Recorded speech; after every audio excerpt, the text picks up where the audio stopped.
আমরা খুব সহজে জানব কিভাবে ওয়ার্ডপ্রেসে একটি নিউজ পোস্ট করতে হয় বা নিউজ পেপার থিম ইনস্টলেশন করার পর। হ্যাঁ, আমরা এখানে দেখছি কি একটা ওয়ার্ডপ্রেস নিউজ পেপার এনাবেলড একটা পোর্টাল, এটা ড্যাশবোর্ড, এটাতে আমরা লগ ইন করলাম। এখানে দেখা যাচ্ছে কি পোস্ট অপশন, এই পোস্ট অপশনে গিয়ে এখানে অল পোস্ট আছে, অ্যাড নিউ আছে, ক্যাটাগরিজ আছে। ক্যাটাগরিজগুলো আমরা একটু দেখে নিই। এখানে অনেকগুলো ক্যাটাগরি আছে, আমরা যেই সময় যে নিউজটা করব সেটা সেই ক্যাটাগরিটা নিয়ে সিলেকশন করব। অল পোস্টে ক্লিক করলে দেখা যাবে কি এখানে আমরা যতগুলো নিউজ করেছি সবগুলো নিউজ দেখা যাবে। তাহলে এবার আমরা একটা নতুন করে নিউজ কিভাবে করব আমরা একটু দেখে নিই। অল পোস্টের এখানে পোস্ট মডিউলে গিয়ে add new post, add new পোস্টে যাব। অ্যাড নিউ পোস্টে গিয়ে এখানে হচ্ছে হেডলাইন, তো আমরা একটা নিউজ কপি করি।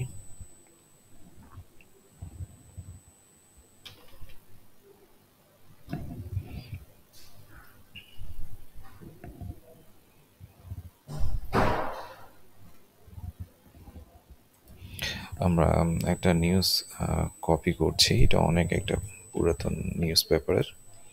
এখানে হেডলাইনটা দিলাম, এটা দেওয়ার পর এখান থেকে নিউজটাকে আমি কপি করলাম, বা আপনার যারা নিউজ করবেন তারা জানেন কিভাবে কপি করতে হবে।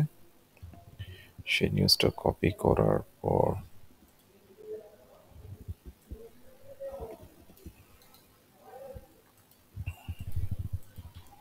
কপি করলাম, কপি করার পর এইবার মানে এটাকে ফিচার্ড কিভাবে করবো, এখান থেকে নিউজটার যে ইমেজটা আছে সেই ইমেজটাকে আমাদেরকে ফিচার্ড করতে হবে। তো এবার এখান থেকে সেভ ইমেজ নিলাম, ইমেজটা নেওয়ার পর অথবা ইমেজটা করলাম, কিন্তু আমরা অ্যাজ এ নিউজ আপডেট করব যখন, তখন আমরা আসলে কিভাবে নিউজটাকে মানে ছবিটাকে ফিচার্ড করব।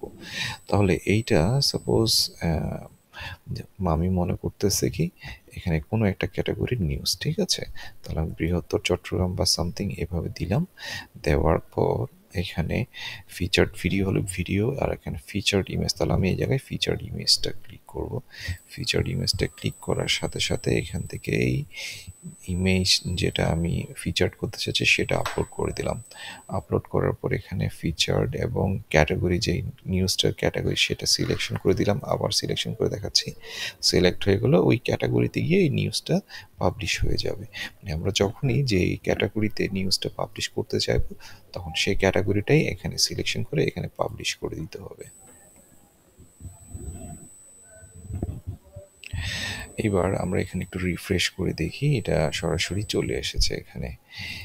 এখন এই নিউজের মধ্যে যদি এক্সট্রা কোনো ইমেজ দিতে চাই, ধরুন আমি এই পার্টের মধ্যে ইমেজ দিতে যাচ্ছি, তাহলে এই পার্টে মাউসটা নিয়ে আসবো, এখানে অ্যাড মিডিয়া দিব।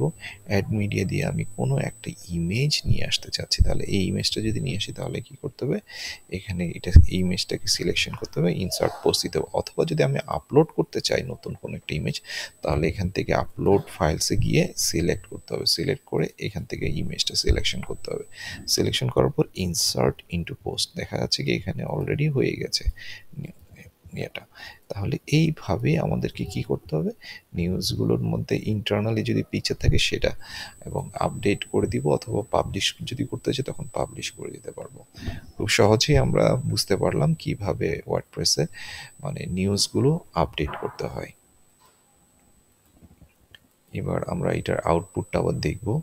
এখানে ক্লিক করলাম, ক্লিক করার পর দেখছি মানে এটা ফিচার্ড ইমেজ, আর এটা হচ্ছে নিউজের ভেতরে আমরা যে ইমেজটা দিয়েছিলাম সেটি।